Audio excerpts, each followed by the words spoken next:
Bonjour à toutes et à tous, bienvenue sur la chaîne. Aujourd'hui, j'ai envie de me refaire Pluie d'enfer. Alors, Pluie d'enfer, c'est quoi? C'est un film qui m'avait assez marqué dans les années 90, pareil. 98, voilà, 98. Donc, je l'avais vu en VHS, j'avais loué, parce qu'à l'époque, je louais pas mal de films que je copiais d'ailleurs. C'est illégal. Donc, j'avais vu pas mal de films que j'avais copiés, et celui-là m'avait marqué, surtout que j'aimais bien Slater et Morgan Freeman. Et il m'avait marqué pour son idée, en fait. Son idée d'une ville complètement submergée et des braqueurs veulent piquer de l'argent, j'ai trouvé ça, l'ambiance vraiment sympa. Avec les éléments comme ça, vraiment pas mal foutus. Donc on va relire le synopsis. Quand les événements s'en mêlent. Tom et Charlie, convoyeurs de fonds, se retrouvent bloqués par des pluies torrentielles, avec un butin de 3 millions de dollars. Jim et ses complices ont décidé de profiter de la situation pour faire le hold-up de leur vie. Pour Tom, une seule issue, s'enfuir et cacher l'argent. S'engage alors une traque sans merci où tous les coups sont permis. Donc est-ce qu'il a bien vieilli ce film-là? On va voir ça tout de suite, c'est parti. Donc je viens de me finir Pluie d'enfer. Film correct, hein, c'est pas le film de l'année, c'est pas le film de la décennie non plus, mais ça reste un film à voir, qui est assez agréable à regarder. Un film d'action comme le faisaient les années 90.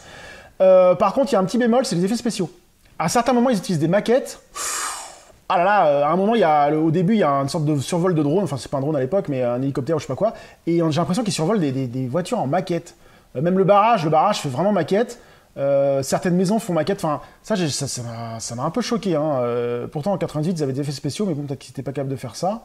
Enfin, à part ces deux points négatifs, les maquettes, le reste est vraiment bien fait. Il y a une histoire bien faite, avec toute une traque dans les baraques, dans la pluie, avec un rebondissement à un moment avec les flics et tout. Non, franchement, c'est un film qui se laisse bien voir. J'ai passé, je sais pas combien de temps il dure quoi? Il dure 1h30. J'ai passé une heure et demie assez agréablement surpris. Hein. Je m'attendais vraiment à un film très moyen, qui n'avait pas trop d'intérêt, parce que je me rappelais plus trop de ce film-là. Je me rappelais juste de l'histoire de la pluie. Hein. Je me rappelais aussi d'une scène qui m'a marqué, d'ailleurs je l'ai revu dans le film, avec un jet ski.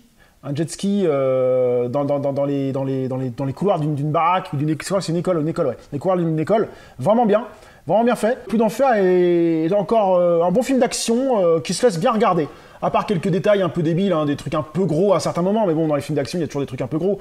Et puis bah, les quelques maquettes qui m'ont un peu choqué. Le reste est bien fait, hein, les courses de bateau, la poursuite dans l'eau. Non, franchement. Si vous avez l'occasion de le voir, je ne sais pas s'il est sur les sites de streaming, mais si vous avez l'occasion de le voir, bah, n'hésitez pas à le voir. Hein, c'est un film qui est très très correct. Un bon Morgan Freeman et Slater. Donc sur ce, je vous dis à très bientôt sur la chaîne. Salut!